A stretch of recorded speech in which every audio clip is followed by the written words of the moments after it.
Facebook monetization পাবেন কিনা দেখে নিন 30 সেকেন্ডে। গাইস, আমরা ফেসবুক প্রোফাইল, ফেসবুক পেজে আমরা অনেক কষ্ট করে ভিডিও বানাই। সেই প্রোফাইল বা পেজে যদি মনিটাইজেশন অন না হয়, তাহলে আমাদের এত কষ্ট করে ভিডিও বানিয়ে লাভ নেই। তাই এক্ষুনি 30 সেকেন্ডের মধ্যে দেখে নিন আপনার পেজ বা প্রোফাইলে মনিটাইজেশন হবে কিনা। তাই ভিডিওটা ধৈর্য সহকারে দেখুন, কেউ স্কিপ করবেন না, স্কিপ করলে কিছু বুঝতে পারবেন না। আর এরকম টিউটোরিয়াল ভিডিও পেতে অবশ্যই চ্যানেলটিকে সাবস্ক্রাইব করে রাখুন। সো গাইস, তাহলে ভিডিওটা শুরু করা যাক। এই কাজটা করার জন্য আমরা শুরুতে ফেসবুক অফিসিয়াল অ্যাপটাকে ওপেন করব। তারপর 3 ডট লাইনে ক্লিক করব। 3 ডট লাইনে যদি ক্লিক করে এরকম ইন্টারফেস শো করবে। এখান থেকে আমরা নিচে স্ক্রল ডাউন করব।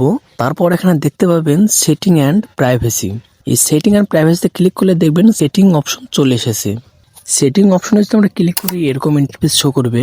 এখানে আপনারা স্ক্রল ডাউন করবেন, দেখুন লেখা আছে প্রফেশনাল মোড।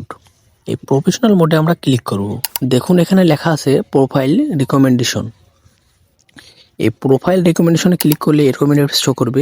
যদি এরকম অপশন দেখায় তাহলে বুঝবেন আপনাদের পেজটা বা প্রোফাইলটা মনিটাইজেশন অন হবে। যদি এরকম অপশন দেখায় তাহলে বুঝবেন আপনাদের পেজ বা প্রোফাইল মনিটাইজেশন অন হবে না, আপনাদের পেজে সমস্যা আছে। যদি ডাউনলোড করা ভিডিও বা কোনো খারাপ কিছু ভিডিও থাকে অবশ্যই ডিলিট করে দিবেন। সো গাইস, আজকের ভিডিওটা এ পর্যন্ত। সবাই ভালো থাকবেন, আল্লাহ হাফেজ। আর ভিডিওটা কেমন লাগলো অবশ্যই কমেন্টে জানিয়ে দিবেন।